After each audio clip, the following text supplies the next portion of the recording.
Hi guys, welcome back to our channel TNPC Kingdom. இன்னைக்கு நம்ம இந்த வீடியோல இந்தியன் கான்ஸ்டிடியூஷனோட பார்ட் 2 வீடியோ தான் பார்க்க போறோம். லாஸ்ட் பார்ட்ல நம்ம இந்தியன் கான்ஸ்டிடியூஷன், அதுக்கப்புறம் அதோட டிமாண்ட், அதுக்கப்புறம் சாலியன்ட் ஃபீச்சர்ஸ், அப்புறம் சிட்டிசன்ஷிப் இதெல்லாம் பத்தி பார்த்தோம். இன்னைக்கு இந்த வீடியோல ஃபண்டமெண்டல் ரைட்ஸ், அதுக்கப்புறம் டியூட்டிஸ் பத்தி பார்க்க போறோம்.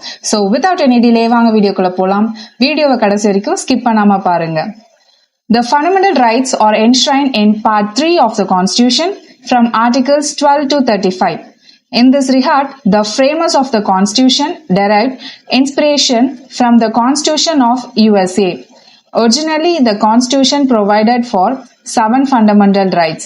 At present, there are only 6 fundamental rights. Fundamental ரைட்ஸ்ன்றது இந்த இந்தியன் கான்ஸ்டிடியூஷன்ல மற்ற டாபிக்ஸை விட பார்த்தீங்கன்னா ரொம்ப ரொம்ப important. So fundamental fundamental rights part 3ல இருக்கு. இதோட ஆர்டிகல்ஸ் பார்த்தீங்கன்னா 12 to 35ல இருக்கு அப்படின்னு சொல்றாங்க. இந்த கான்ஸ்டிடியூஷன்ல ஃபண்டமெண்டல் ரைட்ஸை ஃப்ரேம் பண்றதுக்கு எது எங்க இருந்து இன்ஸ்பயர் பண்ணிருக்காங்கன்னா யூஎஸ்ஏல இருந்து. அதாவது நம்மளோட கான்ஸ்டிடியூஷன் உருவாக்கும் போது தலைவர்கள் பல நாடுகளுக்கு சென்று அதோட பிளஸ் என்ன மைனஸ் என்னன்னு பார்த்துதான் நமக்கான சட்டத்திட்டங்களை வகுத்தாங்கன்னு நான் ஆல்ரெடி பார்ட் 1 வீடியோல உங்களுக்கு நான் சொன்னேன். ஸோ இந்த ஃபண்டமெண்டல் ரைட்ஸை அவங்க எந்த நாட்டுல இருந்து ஒரு இன்ஸ்பயர் பண்ணி எடுத்தாங்கன்னு பாத்தீங்கன்னா யூஎஸ்ஏ. ஸோ ஒரிஜினலா அந்த கான்ஸ்டிடியூஷனை போடும்போது 7 ஃபண்டமெண்டல் ரைட்ஸ் இருந்தது அப்படின்னு சொல்றாங்க. பட் அட் பிரசன்டா there are only 6 fundamental rights. இங்க இப்ப 6 ஃபண்டமெண்டல் ரைட்ஸ் தான் இருக்குன்னு சொல்றாங்க. நான் வீடியோ போக போக எந்த ஒரு ஃபண்டமெண்டல் ரைட்டை அவங்க கேன்சல் பண்ணாங்கன்னு நம்ம போகும்போது பார்க்கலாம். Part 3 of the Constitution is rightly described as the Magna Carta of India. So இந்த Part 3 Constitution இதை நம்ம என்ன டிஸ்கிரைப் பண்றாங்கன்னு பாத்தீங்கன்னா மக்னா கார்ட்டான்னு டிஸ்கிரைப் பண்றாங்க. அதாவது இந்தியாவின் உரிமை சாசனம் அப்படின்ட்டு டிஸ்கிரைப் பண்றாங்க. இதுதான் இந்தியாவுக்கே ஒரு மக்களுக்கான உரிமை சாசனம். அதாவது இந்த மன்னர்கள்லாம் உட்காருவாங்க இல்லையா சேர், அந்த மாதிரி மக்களுக்கான உரிமை அப்படின்ட்டு சொல்றாங்க. இந்த மேக்னா கார்ட்டா ஆஃப் இந்தியா அப்படின்ற வேர்டை காயின் பண்ணது யாரு அப்படின்னா கிங் ஜான் அப்படின்றவர், இங்கிலாந்தை சேர்ந்த யூகேவை சேர்ந்த கிங் ஜான் என்றவர் 1215ல இந்த வேர்டை காயின் பண்றாரு. இந்த இன்ஃபர்மேஷன் புக்ல கிடையாது. இதை நீங்க நோட் பண்ணி வச்சுக்கோங்க. ஸோ இப்போ நம்ம லாஸ்ட் பார்ட்ல பார்த்த மாதிரி தான் இந்த பார்ட்லயுமே நம்ம சில இன்ஃபர்மேஷன்ஸ்லாம் அவுட் சோர்ஸ் இன்ஃபர்மேஷனா இருக்கும். ஸோ வீடியோஸ் வரும்போது இன்ஃபர்மேஷனை நடுவில் எக்ஸ்ட்ரா இன்ஃபர்மேஷனை நீங்க தனியா நோட் பண்ணி வச்சுக்கோங்க. Next, while fundamental rights are available to all persons, certain fundamental rights are available only to Indian citizens. எல்லா மக்களுக்குமே ஃபண்டமெண்டல் ரைட்ஸ் இருந்தாலும் சில உரிமைகள் மட்டும் இந்தியர்களுக்கு மட்டும்தான் அப்படின்னு சொல்றாங்க. நெக்ஸ்ட், இது ரொம்ப ரொம்ப important. Right to constitutional remedies, article 32. இது என்னன்னு பாத்தீங்கன்னா, a right is an order or command issued by the court in writing under its seal. It is in the nature of a command or prohibition from performing certain acts that are specified in the orders of the court. Both the Supreme Court and the High Courts are empowered to issue 5 kinds of rights. That is why the Supreme Court is called the guardian of the Constitution. அதாவது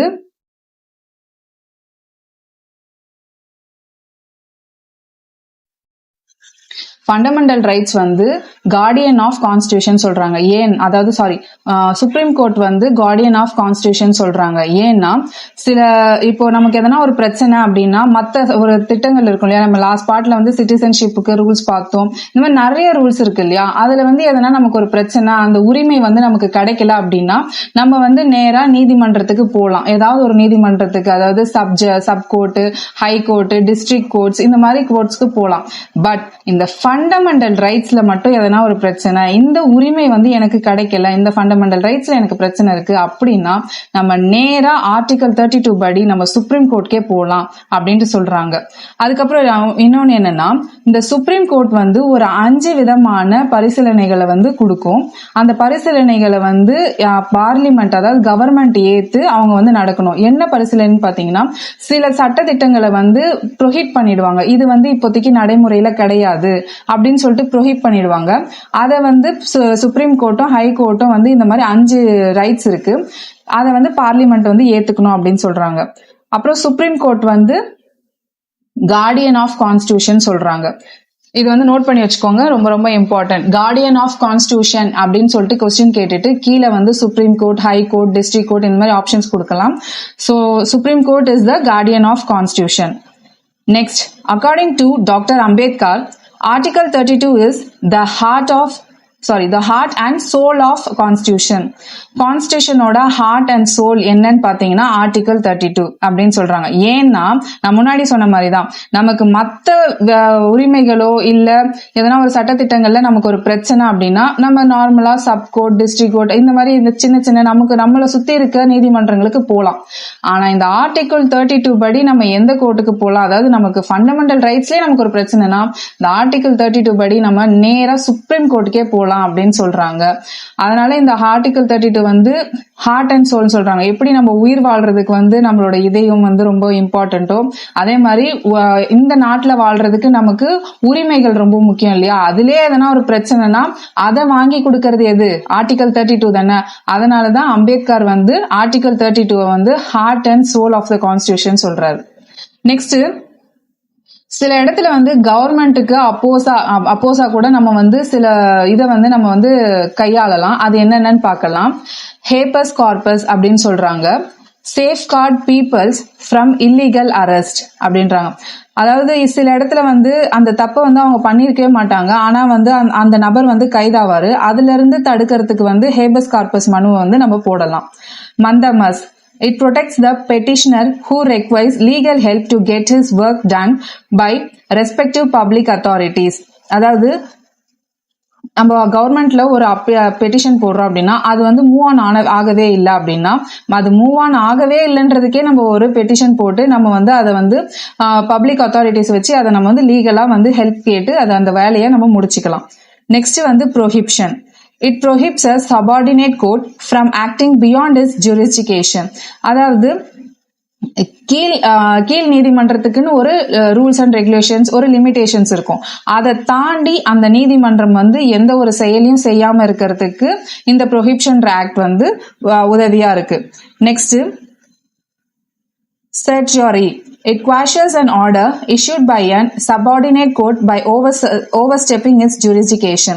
அதாவது இப்ப நம்ம ஒரு sub கோர்ட்க்கு போயிருப்போம், அங்க நமக்கு ஒரு queryயோட போயிருப்போம், அங்க நமக்கு ஒரு இது கிடைச்சிருக்கும், பதில் கிடைச்சிருக்கும். பட் நான் அந்த பதில்ல வந்து சாட்டிஸ்ஃபைடா இல்ல, எனக்கு வந்து மேல போகணும் அப்படின்னா அதை நம்ம வந்து மேல்முறையீடு செய்யறோம் இல்லையா? அதை வந்து என்ன பண்ணுவாங்கன்னா உயர் நீதிமன்றம் வந்து என்ன கேட்கும்னா அந்த மனுவை வந்து பரிசீலனைக்கிறதுக்கு அந்த ஆவணங்களை வந்து எங்களுக்கு அனுப்புங்க அப்படின்னு சொல்லிட்டு சொல்லுவாங்க. அதுதான் வந்து ஆவண கோட்பாடு. அந்த சர்டிபிகேட்ஸ், அந்த ஃபைல்ஸ் எல்லாம் வந்து எங்களுக்கு அனுப்புங்க, நாங்க வந்து மறுபரிசீலனை செய்யணும் அப்படின்னு சொல்லுவாங்க. அதுதான் வந்து certiorari. Quo warranto. It prevents usurpation of public office through illegal manners. அதாவது government officers or public officers இந்த மாதிரி அரசாங்கத்தை சார்ந்த அலுவலகங்களை வந்து நம்ம எந்த ஒரு இல்லீகல், அதாவது தவறான முறையில நம்ம வந்து கைப்பற்ற முடியாது. இதை வந்து தடுக்கிறதா என்னன்னா கியோ வாரண்டோ அப்படின்ட்டு சொல்றாங்க. Next, suspension of fundamental rights. சில இடத்துல ஃபண்டமெண்டல் ரைட்ஸே வந்து நமக்கு இல்ல அப்படின்னு சொல்லிட்டு தடை விதிச்சிருவாங்க. அது யாரால பண்ண முடியும்னு பாத்தீங்கன்னா, when the president makes a proclamation of emergency under article 352, the freedoms guaranteed under article 19 are automatically suspended. அதாவது சில இடத்துல வந்து இந்த நபருக்கு வந்து இந்த விதி ஃபண்டமெண்டல் ரைட் வந்து கிடையாது அப்படின்னு சொல்லிட்டு பிரசிடென்ட் வந்து ப்ரொஹிப் பண்ணிடுவாரு. சோ அது வந்து இந்த ஆர்டர்ஸ் வந்து பிரசிடென்ட் வந்து பாஸ் பண்ணாருன்னா பார்லிமெண்ட்டுமே அதை அக்செப்ட் பண்ணிக்கணும் அப்படின்ட்டு சொல்றாங்க. இது ஆர்டிகல் எந்த ஆர்டிகல்னு பாத்தீங்கன்னா ஆர்டிகல் 352 படி.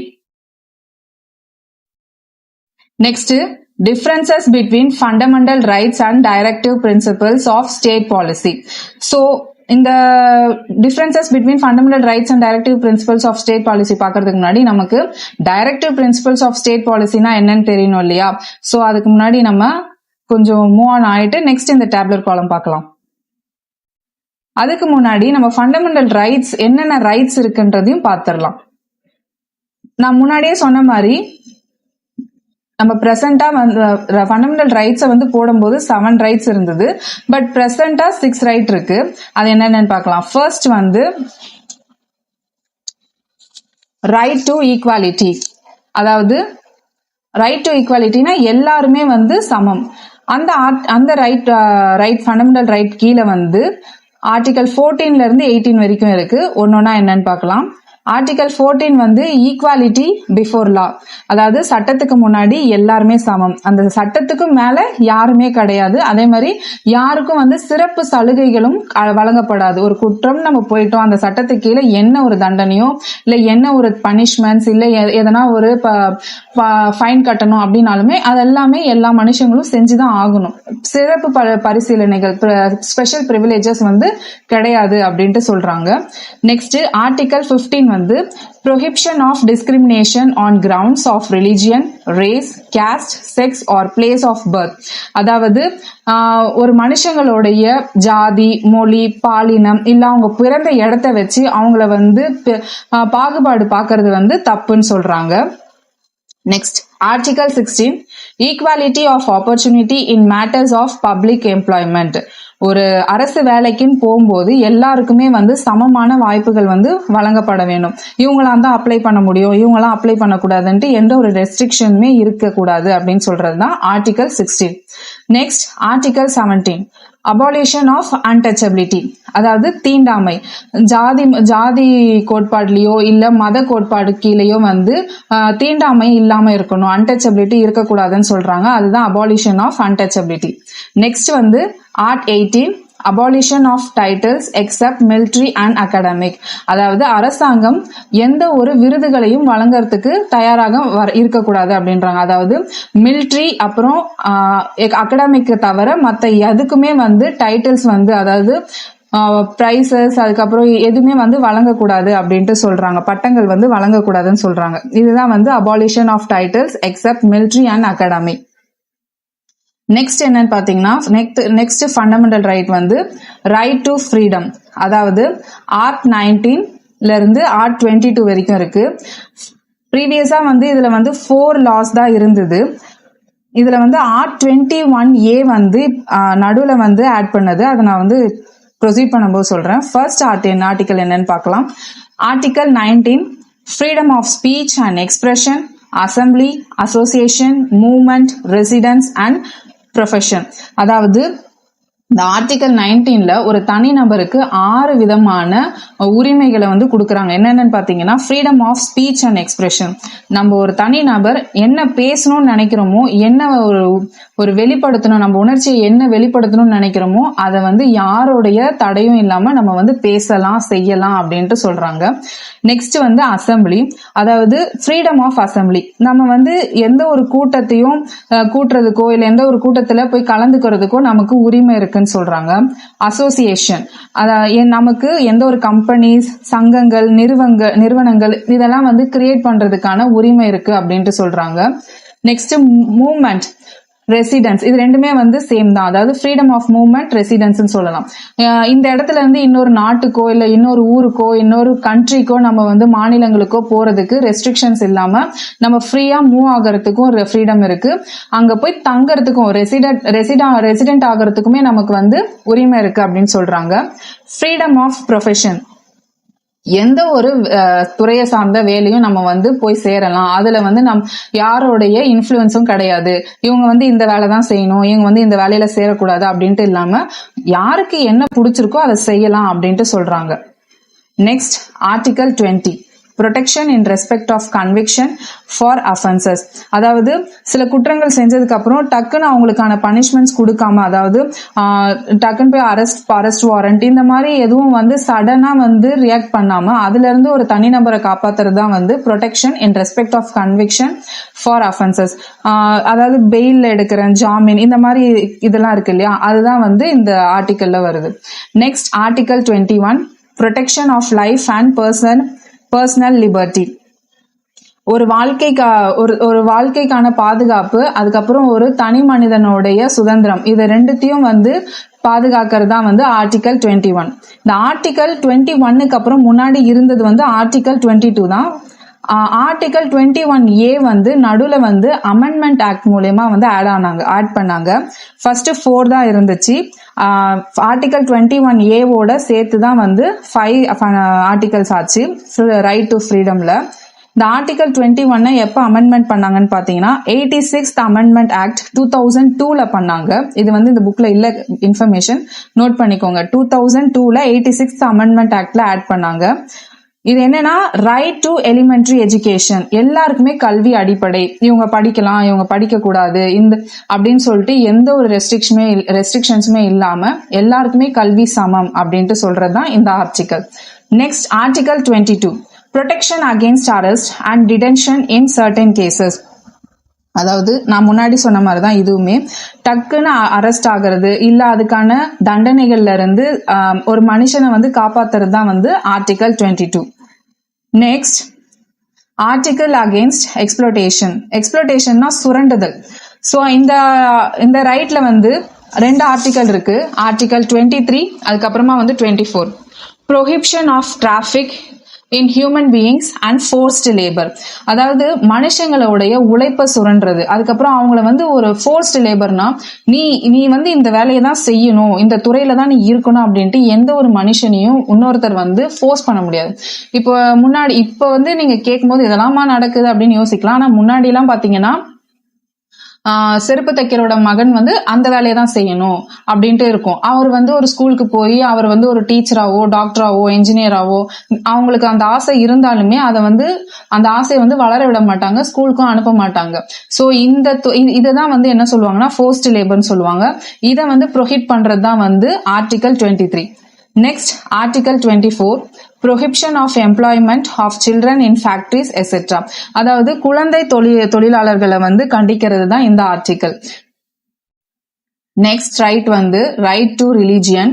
இதுல வந்து 4 ஆர்டிகல்ஸ் இருக்கு. Article 25 freedom of conscience and free profession, practice and propagation of religion.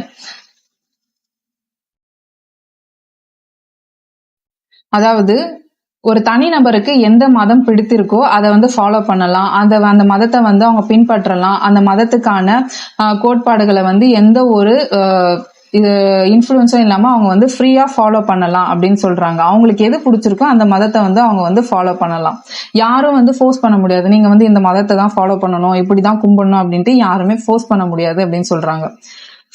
Article 26 வந்து freedom to manage religious affairs. அதாவது ஒரு மதம் சார்ந்த நிறுவனங்களையோ இல்ல அந்த மதம் சார்ந்த தர்மஸ்தலங்களையோ வந்து ஆரம்பிக்கிறதுக்கு ஒரு தனிநபருக்கு உரிமை இருக்கு அப்படின்ட்டு சொல்றாங்க. Next article 27 freedom from payment of taxes for promotion of any religion. இப்போ நீ இந்த மதத்தை சார்ந்திருக்க, இந்த மதத்தை வந்து சாமி கும்பிடணும் இல்ல வந்து நீ இதுல வந்து எதனா ஒண்ணு பண்ணணும் அப்படின்னா நீ வந்து கவர்மெண்ட்க்கு டாக்ஸ் பே பண்ணணும் அப்படின்ற எந்த ஒரு இதுவுமே கிடையாது. அதை வந்து அதுல இருந்து ஃப்ரீடமா இருக்கு அப்படின்னு சொல்றாங்க. அதே மாதிரி ரிலிஜியன் ப்ரொமோஷனுக்குமே டாக்ஸ் கிடையாது அப்படின்ட்டு சொல்றாங்க. Article 28 freedom from attending religious instruction or worship in certain educational institutions.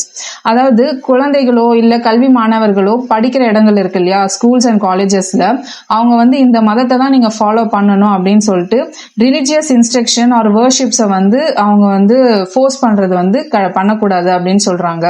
அதுதான் freedom from attending religious instructions or worship in certain educational institution. Next வந்து கல்ச்சுரல் அண்ட் எஜுகேஷனல் ரைட். இதுல வந்து 2 ஆர்டிகல் இருக்கு. Article 29, article 30. Protection of language, script and culture of minorities. அதாவது மைனாரிட்டிஸ்னா சிறுபான்மை மக்கள், அந்த சிறுபான்மை இதுல வந்து சேர்ந்தவங்க. சிறுபான்மையில வந்து 2 இருக்கு, மைனாரிட்டிஸ்ல 2 இருக்கு, ரிலிஜியஸ் மைனாரிட்டிஸ் அண்ட் லிங்குவிஸ்டிக் மைனாரிட்டிஸ்னு. இதுல யாரா இருந்தாலுமே அவங்களோட மொழியை வச்சோ இல்ல அவங்களோட கல்ச்சரை வச்சோ அவங்கள வந்து நம்ம எந்த ஒரு டிஸ்கிரிமினேஷனும் பண்ணாம அந்த கல்ச்சர் அந்த லாங்குவேஜ் அதெல்லாம் வந்து நம்ம வந்து ப்ரொடெக்ட் பண்றது தான் வந்து ஆர்டிகல் 29. ஆர்டிகல் 30 வந்து right of minorities minorities to establish and administer educational institutions. அதாவது அந்த மைனாரிட்டிஸ், அதாவது அந்த சிறுபான்மை மக்களை வந்து நீ இதை சார்ந்தவன், அதனால இந்த ஸ்கூல்ல நீ படிக்க கூடாது, இந்த காலேஜஸ்ல நீ படிக்க கூடாது அப்படின்னு சொல்லிட்டு அவங்களோட படிப்பு சார்ந்ததுக்கு எந்த ஒரு தடையும் இருக்கக்கூடாது அப்படின்ட்டு சொல்றாங்க. அதுதான் ஆர்டிகல் 30. ஸோ நம்ம இது வரைக்கும் 5 ஃபண்டமெண்டல் ரைட்ஸ் பார்த்தோம். 6th ஒன் வந்து ரைட் டு கான்ஸ்டிடியூஷனல் ரெமடிஸ். அதுல வந்து ஆர்டிகல் 32 இருக்கு. It allows individuals to seek redressal for the violation of their fundamental rights. அதாவது இப்ப நம்ம பார்த்த எல்லா 5 ஃபண்டமெண்டல் ரைட்ஸ்லயும் நமக்கு எதனா ஒரு பிரச்சனைனா அதை எடுத்துக்கிட்டு நம்ம நேரா ஆர்டிகல் 32 போய் அங்க நம்ம அதுக்கான பதில வாங்கிக்கலாம். அதுதான் right to constitutional remedies, fundamental right 6. நான் ஏற்கனவே சொன்ன மாதிரி நம்ம 7 ஃபண்டமெண்டல் ரைட்ஸ் இருந்தது. ஆக்சுவலா ஃபண்டமெண்டல் ரைட்ஸ் வந்து பில்ட் பண்ணும்போது அதுல வந்து ஒன்னு டெலீட் பண்ணிட்டாங்கன்னு சொன்னேன் இல்லையா, அது இதுதான். Right to property article 31. Right to ப்ராப்பர்ட்டின்ற ஃபண்டமெண்டல் ரைட்டை தான் வந்து அவங்க வந்து கேன்சல் பண்ணிட்டாங்க. அதுல இருந்த ஆர்டிகல் பாத்தீங்கன்னா 31, இதை வந்து டெலீட் பண்ணிட்டாங்க. எந்த அமெண்ட்மெண்ட் ஆக்ட்ல டெலீட் பண்ணாங்கன்னு பாத்தீங்கன்னா 44th அமெண்ட்மெண்ட் ஆக்ட் 1978ல வந்து அதை டெலீட் பண்ணாங்க. அந்த ரைட் டு ப்ராப்பர்ட்டியை வந்து ஃபண்டமெண்டல் ரைட்ல இருந்து டெலீட் பண்ணிட்டு அதை வந்து லீகல் ரைட்டா மாத்திட்டாங்க. ஆர்டிகிள் 300A பார்ட் 12ல வந்து பார்ட் 12 ஆஃப் த கான்ஸ்டிடியூஷன்ல லீகல் ரைட்டா மாத்திட்டாங்க. அதாவது ஒரு ஃபண்டமெண்டல் ரைட்ஸ்ல இருந்து எடுத்துட்டு லீகல் ரைட், அது வந்து ஒரு லீகலா நம்ம வந்து ப்ரொசீட் பண்ணிக்கலாம் அப்படின்ற மாதிரி அதை வந்து லீகல் ரைட்டா மாத்திட்டாங்க. ஸோ இதெல்லாம் தான் வந்து ஃபண்டமெண்டல் ரைட்ஸ். இப்ப இதுல நமக்கு எதனா ஒரு பிரச்சனைனா, நம்ம இந்த ஃபண்டமெண்டல் ரைட்ஸ்ல நமக்கு எதனா பிரச்சனைனா, நான் ஆல்ரெடி சொன்ன மாதிரி ஆர்டிகல் 32 படி நம்ம வந்து நேரா சுப்ரீம் கோர்ட்டுக்கே போய் ஜஸ்டிஸ் கேட்டுக்கலாம். Next, directive principles of state policy, DPSP. The directive principles of state policy are enumerated in Part 4 of the Constitution from Articles 36 to 51. இந்த DPSP, இதை ஷார்ட் ஃபார்மா நம்ம பெருசா சொல்றதுக்கு ரொம்ப லாகிங்கா போகுது. ஸோ நம்ம ஷார்ட்டா வந்து DPSPன்னு சொல்லிக்கலாம். இந்த DPSP வந்து பார்ட் 4 கான்ஸ்டிடியூஷன்ல இருக்கு. இதுல ஆர்டிகல்ஸ் என்னென்னு பாத்தீங்கன்னா 36ல இருந்து 51 வரைக்கும் இருக்கு. இந்த DPSPனா என்னன்னா, ஷார்ட்டா சொல்லணும்னா, நமக்கு வந்து கவர்மெண்ட் வந்து நமக்கு சில ரூல்ஸ் அண்ட் ரெகுலேஷன்ஸ் போடுது, அதை நம்ம ஃபாலோ பண்ணணும். அந்த ரூல்ஸ் அண்ட் ரெகுலேஷன்ஸை மீறினா நமக்கு அதுல எதனா ஒரு ஃபைனோ இல்ல தண்டனைகளோ இந்த மாதிரி நிறைய இருக்கு. ஆனா கவர்மெண்ட் இப்படிதான் நடக்கணும்னு சொல்லிட்டு யார் சொல்றது அப்படின்ற கேள்விக்கான பதில் தான் நமக்கு DPSP, அதாவது directive principles of state policy. அரசுக்கு வழிகாட்டும் நெறிமுறைகளை தான் வந்து டைரக்டிவ் பிரின்சிபல்ஸ் ஆஃப் ஸ்டேட் பாலிசின்னு சொல்லுவாங்க. இதோட சோர்ஸ், அதாவது நம்ம ஆல்ரெடி சொன்ன மாதிரி எந்த ஒரு சட்டத்திட்டங்களையும் வகுக்கிறதுக்கு முன்னாடி தலைவர்கள் வந்து எல்லா நாடுகளுக்கும் போய் பரிசீலனை பண்ணி தான் கொண்டு வந்தாங்க. அப்படி இந்த டைரக்டிவ் பிரின்சிபல்ஸ் ஆஃப் ஸ்டேட் பாலிசிக்கு எது வந்து சோர்ஸா இருந்திருக்குன்னு பாத்தீங்கன்னா அயர்லாண்ட்ல இருந்து தான் வந்து இந்த directive principles of state policy வந்திருக்கு. அயர்லாண்டுக்கே வந்து அயர்லாந்து நாடே வந்து எந்த நாட்டுல இருந்து இந்த கான்செப்ட் எடுத்ததுன்னா ஸ்பானிஷ் நாட்டுல இருந்து இந்த கான்செப்டை எடுத்தது. ஸோ ஸ்பானிஷ்ல இருந்து அயர்லாந்து எடுத்தாங்க, அயர்லாந்துல இருந்து நம்ம இந்திய நாடு எடுத்திருக்கு. So, the Constitution does not contain any classification of directive principles. However, on the basis of their content and direction, they can be classified into 3 broad categories. அதாவது socialistic, Gandhian and liberal intellectual. Directive principles of state பாலிசியை வந்து 3 விதமா பிரிக்கலாம்னு சொல்றாங்க. Socialistic, Gandhian, liberal intellectual சொல்லிட்டு 3 விதமா பிரிக்கலாம். Note பண்ணிக்கோங்க. DPSP வந்து எத்தனை டைப்ஸா பிரிக்கலாம்னு கேக்குறாங்க. 3 விதமா பிரிக்கலாம். Socialistic, Gandhian and liberal intellectual அப்படின்னு சொல்லிட்டு 3 விதமா பிரிக்கலாம்னு சொல்றாங்க. These principles are not enforceable by the courts. அதாவது நமக்கு எதனா ஒரு ஃபண்டமெண்டல் ரைட்ல எதனா ஒரு பிரச்சனைனா நம்ம நேரா கோர்ட்டுக்கு போலான்னு சொல்லியிருக்கலாம். கோர்ட் வந்து சில லாஸ் வந்து ப்ரொசீட் பண்ணி நமக்கு அதுல வந்து ஜட்ஜ்மெண்ட் கொடுக்கும். ஆனா இதுல வந்து எந்த ஒரு கோர்ட்ஸும் வந்து நமக்கு வந்து என்ஃபோர்ஸ் பண்ணவே முடியாது அப்படின்ட்டு சொல்றாங்க. But they are fundamental for the governance of the country.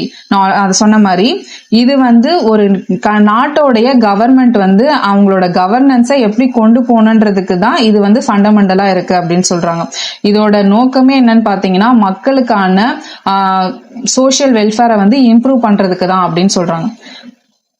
Dr. B.R. Ambedkar described these principles as novel features of the Indian Constitution. அதாவது இந்த இந்தியன் கான்ஸ்டிடியூஷனோடைய novel features இந்த directive principle of state policy வந்து describe பண்றாரு. So confuse ஆகாதீங்க. அவர் வந்து article 32 வந்து heart and soul of constitution அப்படின்னு சொல்லிட்டு டிஸ்கிரைப் பண்ணாரு.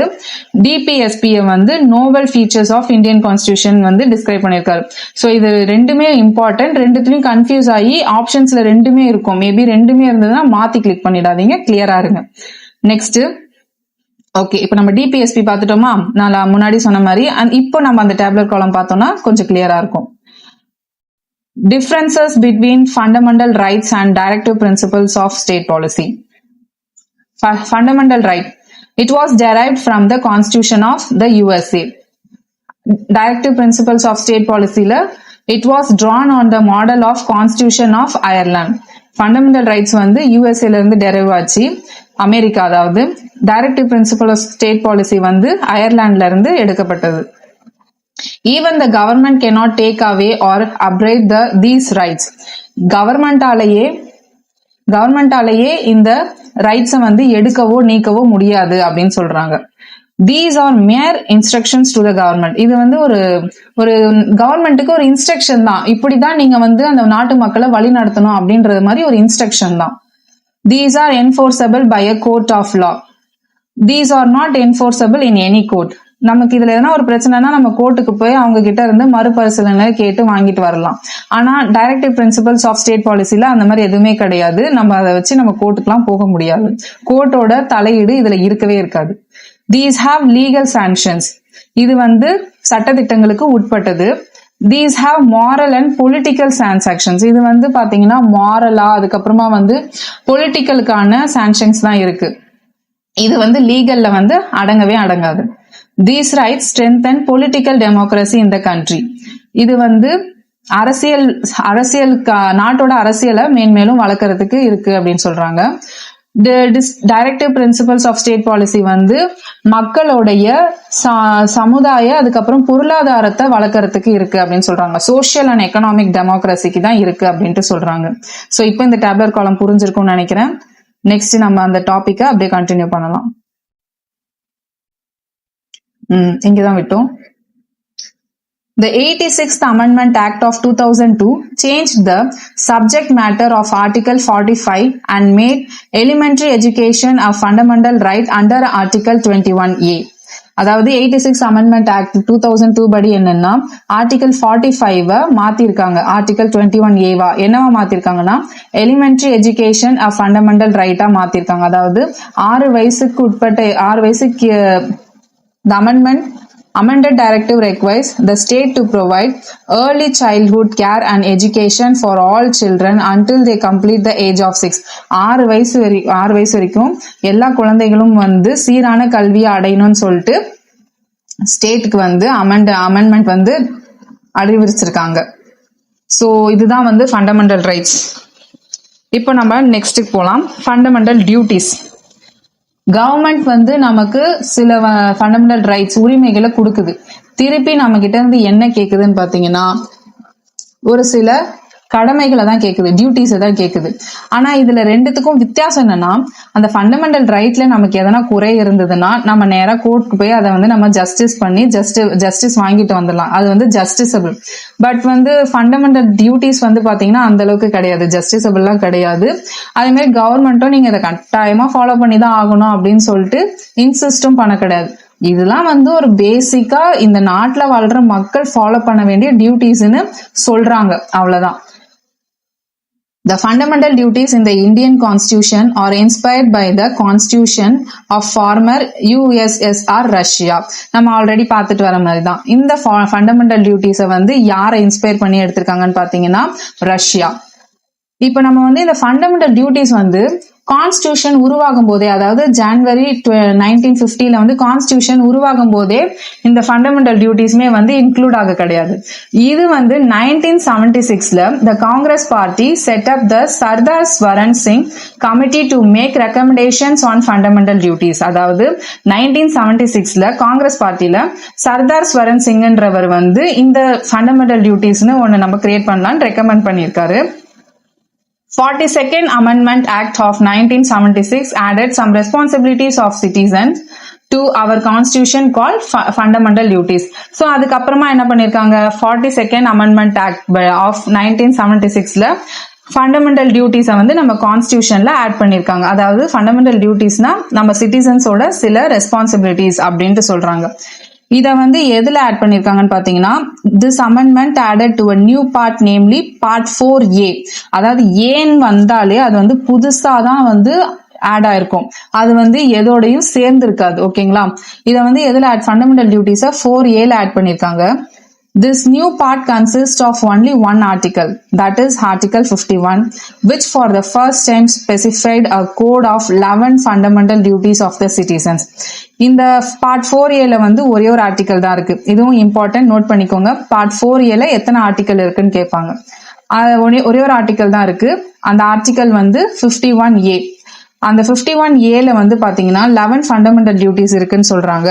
பட் ஆக்சுவலா 1976ல இந்த ஃபண்டமெண்டல் டியூட்டிஸை போடும்போது 11 கிடையாது, அதுல வந்து 10 தான் இருந்துச்சு. அதுக்கப்புறமா புதுசா வந்து அதுக்கப்புறம் போக போக தான் வந்து இன்னொரு டியூட்டியை வந்து ஆட் பண்ணாங்க. எப்பன்னு பாத்தீங்கன்னா 1976 அமெண்ட்மெண்ட் ஆக்ட்ல வந்து 10 ஃபண்டமெண்டல் டியூட்டிஸ் வச்சு இந்த ஆக்டை வந்து கிரியேட் பண்ணாங்க. அதுக்கப்புறம் 86th அமெண்ட்மெண்ட் ஆக்ட் 2002ல தான் வந்து ஒரு ஃபண்டமெண்டல் டியூட்டியை ஆட் பண்ணி இப்போ பிரசன்டா 11 ஃபண்டமெண்டல் டியூட்டிஸ் இருக்கு. லிஸ்ட் ஆஃப் ஃபண்டமெண்டல் டியூட்டிஸ், என்னென்ன ஃபண்டமெண்டல் டியூட்டிஸ் இருக்குன்னு பார்க்கலாம். To abide by the Constitution and respect its ideals and institutions, the national flag and the national anthem. ஒரு சிட்டிசனா அந்த நாட்டுல வாழ்ற சிட்டிசன் என்ன பண்ணணும், அந்த மக்கள் என்ன பண்ணணும்னா அரசு சார்ந்த அலுவலங்கள், அதுக்கப்புறம் அரசு கொடி, நேஷனல் ஆந்தம் இதெல்லாம் வந்து மதிக்கணும் அப்படின்ட்டு சொல்றாங்க. To cherish and follow the noble ideals which inspire the national struggle for freedom. அதாவது நாடு வந்து சுதந்திரத்துக்கு போராடுற சூழ்நிலையில அவங்களோட ஐடியல்ஸை வந்து இன்ஸ்பயர் பண்ணி அதை வந்து செரிஷ் பண்ணணும் அப்படின்ட்டு சொல்றாங்க. Next, to uphold and protect the sovereignty, unity and integrity of India. இந்தியால வந்து ஒற்றுமையும் அதுக்கப்புறம் இன்டெகிரிட்டி, sovereignty இதெல்லாம் வந்து பாதுகாக்கணும் அப்படின்னு சொல்லிட்டு சொல்றாங்க. Next, to defend the country and render national service when called upon to do so. அதாவது நாட்டு பாதுகாப்புக்கு தேவைப்படும் போது நம்ம வந்து தேச பணியை வந்து செய்யறதுக்கும் நம்ம வந்து தயாரா இருக்கணும் அப்படின்ட்டு சொல்றாங்க. Next, to promote harmony and the spirit of common brotherhood among all the people of India, transcending religious, linguistic and regional or sectional diversities, to renounce practices derogatory to the dignity of women. நம்ம வந்து சம மொழிய இல்லைன்னா இன்னொரு மொழியை சார்ந்த பெண்களை வந்து எப்பவுமே வந்து தரக்குறைவா பேசக்கூடாதுன்னு சொல்றாங்க. மத்த மாநிலங்களையோ இல்ல மத்த மதத்தை சார்ந்தவங்களையும் நம்ம வந்து தரக்குறைவா வந்து பேசக்கூடாது அப்படின்ட்டு சொல்றாங்க. நம்ம எப்பவுமே எல்லாருமே வந்து சமமா வந்து பார்க்கணும் அப்படின்ட்டு சொல்றாங்க. To value and preserve the rich heritage of our composite culture. நம்மளுடைய கலாச்சாரத்தையும் நாகரிகத்தையும் நம்ம வந்து எப்பவுமே மதிக்கணும், அதை வந்து போற்றணும் அப்படின்ட்டு சொல்றாங்க. To protect and improve the natural environment including forests, lakes, rivers and wildlife, and to have compassion for living creatures. நம்மளை சுத்தி இருக்க இயற்கை வளங்கள், காடுகள், ஆறுகள், அதுக்கப்புறம் வைல்ட் லைஃப் அனிமல்ஸ், அதுக்கப்புறமா வந்து லிவிங் கிரியேச்சர்ஸ்லாம் வந்து நம்ம வந்து ப்ரொடெக்ட் பண்ணணும், பாதுகாக்கணும். அதுங்களுடைய தரத்தையும் வாழ்வு திறனையும் வந்து நம்ம வந்து உயர்த்தணும், இம்ப்ரூவ் பண்ணணும் அப்படின்ட்டு சொல்றாங்க. To develop scientific temper, humanism and the spirit of inquiry and reform. அதாவது scientific temperனா அறிவியல் கோட்பாடு, மனித நேயம், அதுக்கப்புறமா வந்து ரிஃபார்ம்னா வந்து ஒரு பிரச்சனையில இருந்து முடிவு கொண்டு வர்றது, இதெல்லாம் வந்து நம்ம வந்து டெவலப் பண்ணிக்கணும் அப்படின்ட்டு சொல்றாங்க. To safeguard public property and to abjure violence. Public ப்ராப்பர்ட்டிஸ்னா பப்ளிக் ப்ராப்பர்ட்டிஸ்னா for example government bus stops, அதுக்கப்புறமா வந்து கவர்மெண்ட் ஹாஸ்பிட்டல்ஸ், இதெல்லாம் வந்து நம்ம வந்து பாதுகாக்கணும் அப்படின்னு சொல்றாங்க. அதுக்கு எந்த ஒரு டேமேஜும் வர மாதிரி நம்ம வந்து எந்த ஒரு செயலியும் செய்யக்கூடாது. அதுக்கப்புறமா வந்து வயலன்ஸ்ல நம்ம ஈடுபடக்கூடாது அப்படின்ட்டு சொல்றாங்க. Next, to strive towards excellence in all spheres of individual and collective activity so that the nation constantly rises to higher levels of the endeavor and achievement. நம்ம வந்து இந்த நாட்டை வந்து உயர்த்துறதுக்கு தனி மனிதனாவும் சரி கூட்டாவும் சரி நமக்கான தகுதிகளை வளர்த்துக்கிட்டு இந்த நாட்டை வந்து நம்ம வந்து உயர்த்தணும் அப்படின்ட்டு சொல்றாங்க. லாஸ்ட் ஒன், இதுதான் வந்து இது வரைக்கும் நம்ம பார்த்த 10மே வந்து 1976 அமெண்ட்மெண்ட் ஆக்ட்ல வந்து கிரியேட் பண்ண ஃபர்ஸ்ட் பேசிக் 10 ஃபண்டமெண்டல் டியூட்டிஸ். இப்போ நம்ம பார்க்க போறது பாத்தீங்கன்னா, நான் ஆல்ரெடி சொன்ன மாதிரி 86th கான்ஸ்டிடியூஷனல் அமெண்ட்மெண்ட் ஆக்ட் 2002ல ஆட் பண்ணது. இதுல என்ன சொல்றாங்கன்னு பாத்தீங்கன்னா, to provide opportunities for education to his child or what between the age of 6 and 14 years.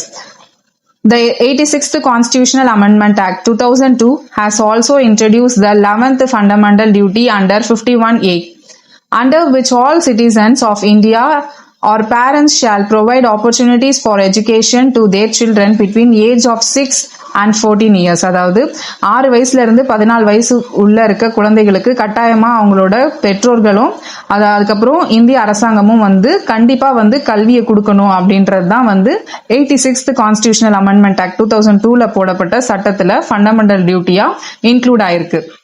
So இதோட இந்த வீடியோவை முடிச்சுக்கலாம். நெக்ஸ்ட் சென்டர் ஸ்டேட் ரிலேஷன்ஸ்ல இருந்து நம்ம நெக்ஸ்ட் பார்ட்ல பார்க்கலாம். இன்னைக்கு நம்ம இந்த வீடியோல என்னென்ன டாபிக் பார்த்தோம்னா, ஃபண்டமெண்டல் ரைட்ஸ் பார்த்தோம், directive principles of state policy பார்த்தோம், அப்புறம் டிஃபரன்சஸ் பார்த்தோம், ஃபண்டமெண்டல் ரைட்ஸுக்கும் டிபிஎஸ்பிக்கும், அப்புறம் டியூட்டிஸ் பார்த்தோம். இந்த டாபிக்ஸ்ல உங்களுக்கு எதனா டவுட்ஸ் இருந்ததுன்னா கீழே கமெண்ட் செக்ஷன்ல கேளுங்க, நான் கண்டிப்பா ரிப்ளை பண்றேன். ஸோ நெக்ஸ்ட் டாபிக்ஸ்ல இருந்து நெக்ஸ்ட் பார்ட்ல பார்க்கலாம். தேங்க்யூ.